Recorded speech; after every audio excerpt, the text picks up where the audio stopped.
बिस्मिल्लाहिर्रहमानिर्रहीम अस्सलाम वालेकुम। तमाम मेरे दोस्तों के वीरों का की हाल चाल है। मैं फेब कालों तो अज की मेरी वीडियो सैली के बारे ये इफादियत की है, इसका कोई नुकसान है कि नहीं, असी अज की वीडियो के तुहानूं सारे दसांगे। तो अपने इस भाई नूं मिलना है इत्थे तिनपुलिए ते भाई वर्क कर रहे हैं। तो इन्हों का सैलेज पूरे पाकिस्तान के मुख्तलिफ फार्मां ते मुख्तलिफ डेरियां दे यूज़ हुंदा जाके मंडियां दे। तो आओ असी अपने उस भाई नाल मिलने तो उन्होंने को ये बारे इन्फॉर्मेशन लेने कि किवें इहनूं तैयार करते हैं तो की ये तो फ़ायदा हासिल कर रहे हैं। जी अस्सलाम वालेकुम भाई। जी वालेकुम सलाम। भाई अपना नाम दस दिओ। जी मेरा नाम सिकंदर है जी। अच्छा तो सर अपना इलाका केड़ा? अपना जी जिला टोबा तहसील गोजरा जी। अच्छा तो सर जिहड़ा सैली दी मैं अगे वीडियो बना के अपने दोस्तों को दिखा रहा सी जी, ਇਹਦਾ ਤੁਸੀਂ ਕਿੱਥੋਂ ਇਹ ਤਜਰਬਾ ਹਾਸਲ ਕੀਤਾ ਤੇ ਕਿੱਥੋਂ ਇਹ ਸੋਚ ਆਈ ਕਿ ਅਸੀਂ ਇਹ ਕੰਮ ਕਰੀਏ ਤੇ ਲੋਕਾਂ ਦਾ ਫਾਇਦਾ ਵੀ ਇਹਦੇ 'ਚ? ਅਸੀਂ ਸਰ ਆਪਣਾ ਡੰਗਰ ਹੈ ਸੀ ਸਾਡੇ ਕੋਲ ਆਪਣੇ ਵੀ। ਅੱਛਾ ਅਸੀਂ ਗੋਜਰੇ ਮੋੜ ਦੇ ਨਾਲ ਪਿੰਡ 232 ਨੌਲਾ ਅੱਛਾ ਚਿੰਬਰਾਲ ਤੋਂ ਅੱਗੇ, ਉੱਥੇ ਅਸੀਂ ਆਪਣੇ ਡੰਗਰ ਰੱਖੇ ਸੀ। ਉੱਥੇ ਅਸੀਂ ਆਪਣਾ ਬਣਾਇਆ ਸੀ ਕੁਝ 70-75 ਕਿੱਲੇ ਦਾ। ਅੱਛਾ ਉੱਥੋਂ ਬਣਾਉਣ ਤੋਂ ਬਾਅਦ ਸਾਨੂੰ ਫਾਇਦਾ ਨਜ਼ਰ ਆਇਆ, ਅਸੀਂ ਲਈ ਆਪਣੀ ਮਸ਼ੀਨਾਂ ਵਗੈਰਾ ਲੈ ਲਈਆਂ ਤੇ ਕੁਝ ਆਪਣਾ ਬਣਾਉਣਾ ਸ਼ੁਰੂ ਕਰਤਾ। ਨਾਲ ਕੁਝ ਦੋਸਤ ਵਗੈਰਾ ਸੀ ਕਲਰ ਘਰ ਦੇ ਸਾਡੇ ਇੱਕ ਨਿਆਜ਼ੀ ਫਾਰਮ ਹੈ ਜੀ, ਤੇ ਆਪਣਾ ਜਾਵਰੀਆਂ ਸਰਗੋਦੀ ਤੋਂ ਅੱਗੇ ਵੇ ਯੂਨੀਵਰਸਲ ਫਾਰਮ ਹੈ, ਉਹਨਾਂ ਸਾਨੂੰ ਅੱਛਾ ਤਾਮਨ ਕੀਤਾ। ਲਈਏ ਦੇ ਫਾਰਮ ਅੱਛੇ ਨੇ, ਉਹਨਾਂ ਨੇ ਸਾਨੂੰ ਕਿਹਾ ਵੀ ਤੁਸੀਂ ਬਣਾਓ, ਅਸੀਂ ਤੁਹਾਡੇ ਨਾਲ ਤਾਮਨ ਕਰਨੇ ਆ। ਸਹੀ ਮਤਲਬ ਇਸੇ ਕਾਰੋਬਾਰ ਨੂੰ ਫਿਰ ਤੁਸੀਂ ਵਸੀਹ ਕਰੋ ਤੇ ਅਸੀਂ ਤੁਹਾਡੇ ਕੋਲ ਮਤਲਬ ਖਰੀਦ। ਹਾਂਜੀ ਬਿਲਕੁਲ। ਇਹ ਤੁਸੀਂ ਜਿਹੜਾ ਖੁਦ ਤਿਆਰ ਕਰਦੇ ਹੋ ਇਹਦੇ ਤਰੀਕੇਕਾਰ ਅਗਰ ਸਾਨੂੰ ਪਹਿਲੇ ਦੱਸ ਦਿਓ ਸਾਰਿਆਂ ਤੋਂ ਕਿ ਇਹਦਾ ਸਾਰਾ ਤਰੀਕੇਕਾਰ ਕਿਵੇਂ ਤਿਆਰ ਕਰਦੇ? ਤਰੀਕਾਕਾਰ ਸਰ ਇਹ ਵੀ ਕਿ ਅਸੀਂ ਇਹਨੂੰ ਚਾਬੂ ਮੱਕੀ ਹੁੰਦੀ ਹੈ ਨਾ, ਅਸੀਂ ਦੋਧੀ ਲੈਂਦੇ ਹਾਂ ਨਾ ਜ਼ਿਆਦਾ ਹਾਰਡ ਲੈਂਦੇ ਹਾਂ। ਹਾਰਡ ਮੱਕੀ ਵੀ ਜਿਹੜਾ ਉਹ ਡੰਗਰ ਖਾਂਦਾ ਤੇ ਉਹ ਦਾਣਾ ਹੁੰਦਾ ਸਾਬਤ, ਉਹ ਦਾਣਾ ਉਹ ਖਾਧਾ ਸੈਲੇ 'ਚ ਗਿਆ ਤਾਂ ਉਹ ਸਾਬਤ ਹੀ ਵਾਪਸ ਆ ਜਾਂਦਾ, ਮਤਲਬ ਕਿ ਉਹ ਮਿੱਦੇ 'ਚ ਹਜ਼ਮ ਨਹੀਂ ਹੁੰਦਾ।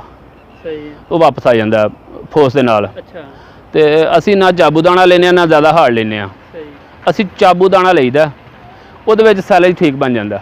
ਤੇ ਸੈਲੀ ਬਣਾਉਣ ਦਾ ਮਤਲਬ ਤਰੀਕੇਕਾਰ ਕੀ? ਉਹ ਮਕਈ ਲੈ ਕੇ ਉਹਦਾ ਇਸਤੇਮਾਲ ਕਿਵੇਂ ਕਰਦੇ ਹੋ, ਕਿਵੇਂ ਕੁਤਰਦੇ ਹੋ ਮਤਲਬ? ਸਾਡੇ ਕੋਲ ਚੋਪਰ ਵਾਲੀ ਮਸ਼ੀਨ ਹੁੰਦੀ ਹੈ ਜੀ, ਅੱਛਾ ਅਸੀਂ ਉਹਨੂੰ ਬਣਾਈਦਾ, ਉਹਦੇ ਨਾਲ ਆਪਣਾ ਫਸਲ ਨੂੰ ਵਿੱਚ ਹੀ ਆਪਣਾ ਕ੍ਰੈਸ਼ ਕਰੀਦਾ, ਸਹੀ ਉਹਨੂੰ ਬਣਾ ਕੇ ਇੱਥੇ ਲਿਆ ਕੇ ਡੰਪ ਕਰੀਦਾ।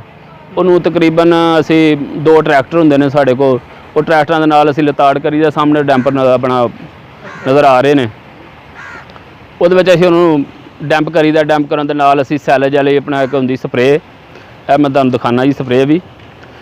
ਇਹ ਡੰਪ ਕਰਨ ਤੋਂ ਬਾਅਦ ਉੱਪਰ ਛਿੜਕਦੇ ਹੋ? ਹਾਂਜੀ, ਜਿਵੇਂ ਮਾਲ ਆਉਣਾ ਨਾ, ਇਹ ਪਾਨੀਅਰ ਕੰਪਨੀ ਦੀ ਸਪਰੇਅ ਵੇ। ਅੱਛਾ ਤੇ ਅਸੀਂ ਇਹ ਨਾਲ ਦੇ ਨਾਲ ਸਪਰੇਅ, ਜਿਵੇਂ ਟਰਾਲੀ ਆਣੀ ਹੈ ਜਾਂ ਮਾਲ ਆਣਾ, ਅਸੀਂ ਨਾਲ ਦੀ ਨਾਲ ਸਪਰੇਅ ਕਰੀ ਜਾਣੀ। ਤੇ ਇਹਦਾ ਤਰੀਕੇਕਾਰ ਕੀ? ਸਪਰੇਅ ਦਾ ਕਿੰਨੇ ਲਈ ਯੂਜ਼ ਹੁੰਦੀ ਹੈ, ਕਿੱਲੇ ਲਈ ਜਾਂ ਕਿਹੜੇ ਹਿਸਾਬ? ਅਸੀਂ ਇੱਕ ਟੈਂਕੀ ਦੇ ਵਿੱਚ ਤਕਰੀਬਨ ਇੱਕ ਢੱਕਣ ਪਾਈਦਾ ਜੀ। ਅੱਛਾ ਤੇ ਤਕਰੀਬਨ ਮਾਸ਼ਾਅੱਲਾ ਅਸੀਂ 5 ਕਿੱਲਿਆਂ ਦੇ ਵਿੱਚ ਇੱਕ ਸ਼ੀਸ਼ੀ ਖਤਮ ਕਰੀਦੀ। ਹਾਂਜੀ, ਅਸੀਂ ਕੋਸ਼ਿਸ਼ ਕਰਨੇ ਆ ਕਿ ਜ਼ਿਆਦਾ ਨਾ ਇਹਨੂੰ ਥੋੜੀ ਡੋਜ਼ ਵਧਾ ਦਿਓ, ਇਹ 7 ਕਿੱਲਿਆਂ 'ਚ 8 ਕਿੱਲਿਆਂ 'ਚ ਵੀ ਇਸਤੇਮਾਲ ਹੋ ਸਕਦੀ। ਅੱਛਾ ਅਸੀਂ ਕਹਿੰਦੇ ਆ ਕਿ 5 ਕਿੱਲਿਆਂ 'ਚ ਹੋ ਜਾਵੇ, ਥੋੜੀ ਡੋਜ਼ ਵਧਾ ਦਿੱਤੀ। ਤੇ ਉਹ ਸਪਰੇਅ ਕਰਨ ਤੋਂ ਬਾਅਦ ਟਰੈਕਟਰ ਦੇ ਉੱਪਰ ਮਤਲਬ ਫਿਰਨ ਤੋਂ ਬਾਅਦ ਕਿੰਨੀ ਦੇਰ ਫਿਰ ਇਹਨੂੰ ਕਾਬੂ ਦੇ ਕੇ? ਇਹਨੂੰ ਤਕਰੀਬਨ 45 ਤੋਂ 50 ਦਿਨ ਅਸੀਂ ਡੈਂਪ ਰੱਖੀਦਾ ਜੀ। ਅੱਛਾ 45 ਤੋਂ 50 ਦਿਨ? ਹਾਂਜੀ ਡੈਂਪ ਕਰੀਦਾ। ਤੇ ਉਸ ਤੋਂ ਬਾਅਦ ਅਸੀਂ ਪੈਕਿੰਗ ਸ਼ੁਰੂ ਕਰ ਦਿੱਤੀ ਜੀ। ਇਹ ਤੁਹਾਡੇ ਸਾਹਮਣੇ ਪੈਕਿੰਗ ਹੋਣ ਰਹੀ ਹੈ ਜੀ। ਅੱਛਾ ਇਹ ਪੈਕਿੰਗ ਕਰਕੇ ਤੁਸੀਂ ਕਹਿ ਰਹੇ ਸੀ ਮਤਲਬ ਪੂਰੇ ਪਾਕਿਸਤਾਨ ਦੇ ਵਿੱਚ? ਹਾਂਜੀ ਅਲਹਮਦੁਲਿਲਾ ਸਾਡਾ ਪੂਰੇ ਪਾਕਿਸਤਾਨ 'ਚ ਮਾਲ ਜਾ ਰਿਹਾ ਜੀ।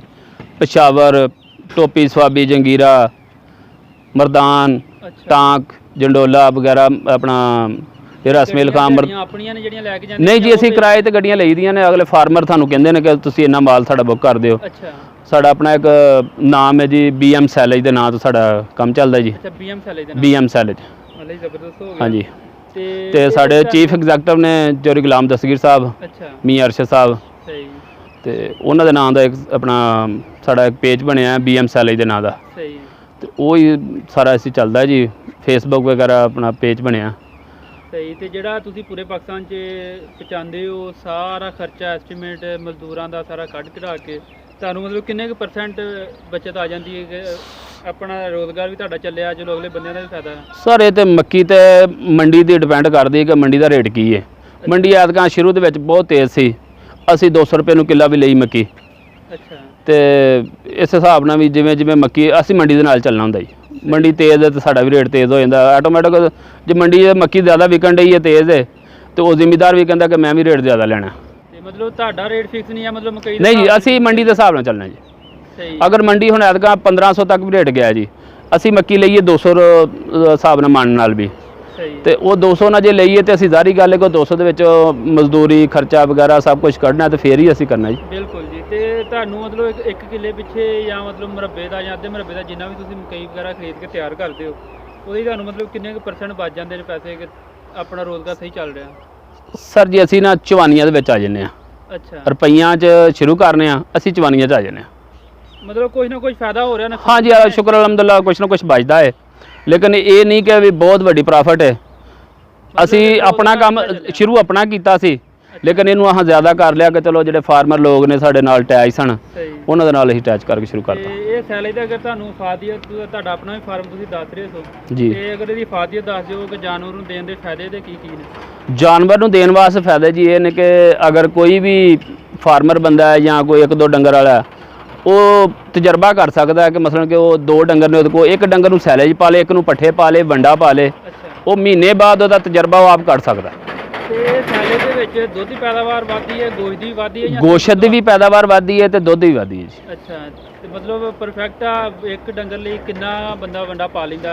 ਇੱਕ ਜਿਹੜਾ ਡੰਗਰ ਜਿਹੜੀ ਵੱਡਾ ਨਾ ਜੀ, ਉਹਨੂੰ ਤਕਰੀਬਨ 20 ਕਿਲੋ ਇੱਕ, ਹਾਂਜੀ ਡੇਲੀ ਦਾ, ਸੁਬਾਹ ਸ਼ਾਮ ਡੇਲੀ, ਮਤਲਬ 10 ਕਿਲੋ ਸੁਬਾਹ। ਅਗਰ ਉਹ ਡੇਲੀ ਇੱਕ 20 ਕਿਲੋ ਖਾਂਦਾ ਨਾ ਜੀ, ਤੇ ਉਹਨੂੰ ਕਮੋ ਪੇਸ਼ ਵੀ 40 ਲੀਟਰ ਪਾਣੀ ਚਾਹੀਦਾ।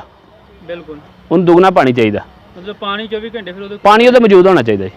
ਸਹੀ। ਲੇਕਿਨ ਇਹ ਜਿਹੜੇ ਖਾਲ ਵਗੈਰਾ ਵੰਡਾ ਨਾ, ਸਭ ਨੂੰ ਅੱਛਾ ਕਿ ਨਾ ਇਹ ਪੱਠੇ ਪਾਣੇ ਨੇ, ਨਾ ਵੰਡਾ ਪਾਣਾ, ਨਾ ਕੋਈ ਚੋਖਰ ਪਾਣੀ ਹੈ। ਬਿਲਕੁਲ ਬਿਲਕੁਲ ਇੱਕ ਚੀਜ਼ ਸਾਰਾ ਕੁਝ ਇਸਤੇਮਾਲ ਹੈ। ਮਤਲਬ ਆ ਜਿਹੜੇ ਤੁਸੀਂ ਬੰਡਲ ਤਿਆਰ ਕੀਤੇ ਨੇ, ਇਹ ਕਿੰਨੇ ਕੇਜੀ ਦਾ ਇੱਕ ਬੰਡਲ ਜਿਹੜਾ? ਇਹ ਤਕਰੀਬਨ ਐਵਰੇਜ ਸਾਡੀ ਹੈ ਜੀ 85 ਕਿਲੋ ਦੀ। ਅੱਛਾ, 85 ਕਿਲੋ ਦੀ। ਤੇ ਇਹਦੀ ਪ੍ਰਾਈਸ ਕਿੰਨੀ ਹੈ ਇੱਕ ਬੰਡਲ ਦੀ? ਅਸੀਂ ਜੀ 10 ਰੁਪਏ ਕੇਜੀ ਦੇ ਰਹੇ ਹਾਂ। ਅੱਛਾ, 10 ਰੁਪਏ ਕੇਜੀ ਦੇ ਰਹੇ ਲੋਕਲ। ਤੇ ਮਸਲਨ ਕਿ ਜਦ ਜ਼ਿਆਦਾ ਫਾਰਮਰ ਹੁੰਦੇ ਨੇ ਸਾਡੇ, ਕਿ ਉਹ ਕਹਿੰਦੇ ਕਿ ਅਸੀਂ ਜੀ ਜ਼ਿਆਦਾ ਮਾਲ ਲੈਣਾ ਹੈ, ਉਹਦੇ ਨਾਲ ਕੋਈ ਥੋੜੀ ਬਹੁਤੀ ਲੈਸ ਹੋ ਜਾਂਦੀ ਹੈ। ਅੱਛਾ, ਜਿਨ੍ਹਾਂ ਨੇ ਲੋਕਲ ਲੈਣਾ ਉਹਨਾਂ ਨੂੰ 10 ਰੁਪਏ 10 ਰੁਪਏ ਕੇਜੀ ਦੇ ਰਹੇ ਹਾਂ ਜੀ। ਤੇ ਅਗਰ ਤੁਸੀਂ ਗੱਡੀਆਂ ਦੇ ਮਤਲਬ ਮੇਨ ਫਾਰਮਾਂ ਤੇ ਘੱਲਦੇ ਹੋ ਫਿਰ ਉਹਦਾ ਉਹ 9.5 ਰੁਪਏ ਕਰ ਦਿੰਦੇ ਆ ਜੀ ਅਸੀਂ, ਕਿਉਂਕਿ ਉਹਨੇ ਜ਼ਿਆਦਾ ਮਾਲ ਲੈਣਾ, ਇੱਕ ਲੋਕਲ ਵਾਲਾ ਇੱਕ ਗੱਠ ਵਾਲਾ ਹੋ ਜਾਂਦਾ, ਤੇ ਜਿੰਨੇ ਕੋਈ 400 ਗੱਠ ਲੈਣੀ ਹੈ, ਜ਼ਾਰੀ ਗੱਲ ਉਹਨੂੰ ਥੋੜੀ ਲੈਸ ਹੋ ਜਾਂਦੀ, 9.5 ਰੁਪਏ ਫਾਈਨਲ।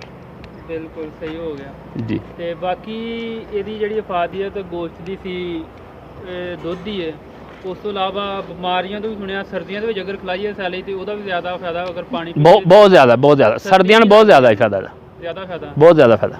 ਕਿਉਂ ਮੈਂ ਸੁਣਿਆ ਕਿ ਅਗਰ ਸੈਲੇਜ ਜਾਨਵਰਾਂ ਨੂੰ ਪਾਇਆ ਜਾਏ ਸਰਦੀਆਂ ਦੇ ਵਿੱਚ, ਉਹ ਗਰਮੀ ਮਤਲਬ ਹੀਟ ਅਪ ਹੁੰਦਾ ਹੈ। ਹਾਂਜੀ, ਗਰਮੀ ਇਹ ਹੀਟ ਅਪ ਸੈਲੇਜ ਹੈ, ਹੀਟ ਅਪ ਹੈ ਨਾ ਜੀ। ਹਾਂਜੀ, ਕਿਉਂਕਿ ਇਹਦੀ ਆਪਣੀ ਮਕਦਾਰ ਜਿਹੜੀ ਹੀਟ ਅਪ ਬਹੁਤ ਜ਼ਿਆਦਾ। ਸਹੀ ਹੋ ਗਿਆ। ਹਾਂਜੀ, ਚਲੋ ਸਰ, ਸ਼ੁਕਰੀਆ, ਤੁਸੀਂ ਸਾਡੇ ਨਾਲ ਤਾਵਨ ਕੀਤਾ ਜੀ। ਨਾਜ਼ਰੀਨ, ਅਸੀਂ ਆਪਣੇ ਭਾਈ ਨਾਲ ਇਨਫੋਰਮੇਸ਼ਨ ਲੈ ਰਹੇ ਸੀ ਸਾਰੇ ਮਸ਼ੀਨਰੀ ਦੇ ਬਾਰੇ, ਕਿ ਹਰ ਚੀਜ਼ ਅਸੀਂ ਤੁਹਾਨੂੰ ਦਿਖਾਵਾਂਗੇ ਹੁਣ ਵੀਡੀਓ ਦੇ ਵਿੱਚ, ਕਿ ਹਰ ਚੀਜ਼ ਉਹਨਾਂ ਨੇ ਆਪਣੀ ਖਰੀਦੀ ਹੈ। ਤੇ ਇੱਕ ਕਿੱਲੇ 'ਚੋਂ ਸਰ 4800 ਮਾਣੀਆਂ ਟੋਟਲ ਕਿੰਨੀ ਉਸ ਨਿਕਲਦੀ ਸਾਰੀ ਉਹਨਾਂ ਨੇ ਦੱਸੀ ਹੈ। ਇਸ ਟਾਈਮ ਉਹਨਾਂ ਕੋਲ ਟੋਟਲੀ ਮਸ਼ੀਨਰੀ ਦਾ ਕੰਮ ਵਰਕ ਹੋ ਰਿਹਾ, ਕਿਵੇਂ ਤਿਆਰ ਕਰਦੇ ਨੇ ਤੇ ਕਿਵੇਂ ਬਾਹਰ ਘੱਲਦੇ ਨੇ, ਤੁਹਾਨੂੰ ਇਸ ਵੀਡੀਓ ਦੇ ਵਿੱਚ ਅਸੀਂ ਦਿਖਾਉਂਦੇ ਹਾਂ। ਜਿਵੇਂ ਕਿ ਸਾਡੇ ਦੋਸਤ ਸਾਹਮਣੇ ਸੈਲੀ ਤਿਆਰ ਕਰ ਰਹੇ ਨੇ, ਤੇ ਕਿਵੇਂ ਗੰਢ ਤਿਆਰ ਹੁੰਦੀ ਤੇ ਕਿਵੇਂ ਇਹਦਾ ਵਰਕ ਪੂਰਾ ਹੋ ਰਿਹਾ, ਅਸੀਂ ਤੁਹਾਨੂੰ ਆਪਣੀ ਇਸ ਵੀਡੀਓ ਦੇ ਵਿੱਚ ਦਿਖਾਉਂਦੇ ਹਾਂ। ਆਓ, ਤੇ ਆਹ ਦੇਖ ਸਕਦੇ ਹੋ ਕਿ ਕਿਵੇਂ ਵਰਕ ਹੋ ਰਿਹਾ, ਤੇ 10 ਤੋਂ 15 ਮਜ਼ਦੂਰ ਇਹਦੇ ਲਈ ਭਾਈਆਂ ਨੇ ਰੱਖੇ ਨੇ, ਐਸਟੀਮੇਟ ਸਾਰਾ ਉਸ ਖਰਚਾ ਕੱਢ ਕੇ, ਤੇ ਬਾਕੀ ਕੋਈ ਨਾ ਕਰੋ ਕੁਝ ਪ੍ਰੋਫਿਟ ਜਿਹੜਾ ਨਾ ਮੇਰੇ ਭਾਈਆਂ ਨੂੰ ਮਿਲ ਰਿਹਾ। ਤੇ ਇਹਦੇ ਨਾਲ ਹੀ ਸਰ ਮੈਨੂੰ ਇਜਾਜ਼ਤ ਦਿਓ, ਸਾਡਾ ਸਬਸਕ੍ਰਾਈਬ ਜ਼ਰੂਰ ਕਰੋ ਚੈਨਲ, ਤਾਂ ਕਿ ਅਸੀਂ ਤੁਹਾਨੂੰ ਜ਼ਿਆਦਾ ਤੋਂ ਜ਼ਿਆਦਾ ਵੀਡੀਓ ਦੇ ਬਾਰੇ ਦੱਸ ਸਕੀਏ, ਇਨਫੋਰਮੇਸ਼ਨ ਦੇ ਸਕੀਏ, ਤਾਂ ਕਿ ਸਾਡੇ ਫਾਰਮਰ ਭਰਾ, ਸਾਡੇ ਦੋਸਤ ਜਿਹੜੇ ਨੇ ਅੱਛੇ ਤੋਂ ਅੱਛੀ ਇਫਾਦੀਅਤ ਹਾਸਿਲ ਕਰਨ ਜਾਨਵਰਾਂ ਤੋਂ, ਕਿਸੇ ਵੀ ਫੀਲਡ 'ਤੇ ਆ, ਅਸੀਂ ਉਹਨਾਂ ਨੂੰ ਅੱਛੀ ਇਨਫੋਰਮੇਸ਼ਨ ਦੇਵਾਂਗੇ। ਸਾਡੇ ਨੰਬਰ 'ਤੇ ਲਾਜ਼ਮੀ ਰਾਬਤਾ ਕਰਨ। ਤੇ ਆਹ ਸਾਡਾ ਅੱਜ ਦਾ ਸੈਲੇਜ ਤਿਆਰ ਹੋਇਆ, ਜਿਹੜਾ ਕਿ ਅਸੀਂ ਤੁਹਾਨੂੰ ਦਿਖਾ ਰਹੇ ਹਾਂ। ਇਹਦੇ ਨਾਲ ਸਾਨੂੰ ਇਜਾਜ਼ਤ ਦਿਓ, ਸ਼ੁਕਰੀਆ, ਅੱਲਾ ਹਾਫਿਜ਼।